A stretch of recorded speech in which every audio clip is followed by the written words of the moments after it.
Prej 2 muajsh banorët e Baksëriut vijnë në protestë të tyre duke kundërshtuar punimet në zonë për ndërtimin e një resort turistik. Këtë premte banorët kanë bërë thirrje të rinjve të mos kthehen në vendin e tyre pa u bërë shtet. Ato vijnë kërkojnë drejtësi, ndërsa theksojnë se tokën nuk do lëshojnë. Na pa bën 2 muaj jeton. Jo protest rezistens për investuar për tokën tonë që na kanë të parë tan. Dhe këtu do lan kryet dhe jetën. Testa më thon për shtetin ton se na për 2-3 klysha e di se i kalon Emrin Hoxha o pas kalon ja, pas me të klysha. Kjo bajnë thirrje rinisë tonë heroike shqiptare. Ku do një tonë botën që t'jenë. Merrni gjakun tuj, merrni njerëzit tuj, qatë klinikë në shok, dashamirës, edhe shkoni anena deri sa të banë shteti shtet, kur të banë shteti shtet, më këthy në vendin tuj, se s'ka gjamë maj të mirë në jetën tuj, me jetu në vendin tënë, pa nuk të lanë këta kriminele, këta të poshtë, këta hajduta. Ai fat mirë shpellza, si ka certifikat, ai jo certifikat, ashtë e jenja, nuk është e fat mirë. Në polici, ai s'ka për të marrë pronë e gjyqit tëmë.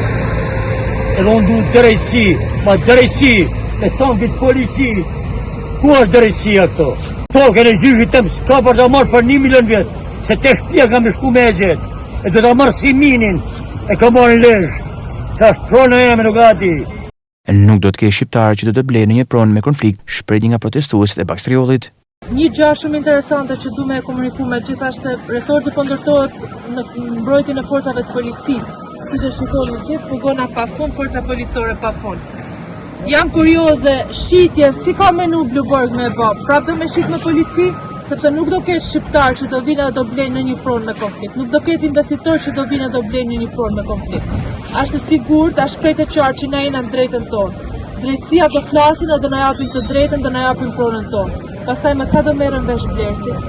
Ndaj kam një thirrje shumë të fortë për gjithë investitorët, për gjithë blerësit, të mos blejnë asnjë pronë në rjoll. Gjitha dokumentat që sot posejdohen në gjithë zonën e rjollit janë të falsifikuar. Jena në procese gjyqësore pa fundi, gjithë fshati i rjollit. Drejtësia do flasin dhe do japin pronën tek i Zotit. Ndaj të gjithë ata që duan me investu, duan me ble, të mendohen mirë, sepse janë të bletët njerëz me dokumenta falso. Janë të bletët njerëz që nuk kanë letra për këtë pronë origjinale, njerëz që kanë falsifiku, kanë tentu me ju plaçkit pronën fshatarëve. Ndaj është një thirrje shumë e madhe, mos i çoni lekët e juja dam, se do keni probleme nesër kur pronat dalin e jona.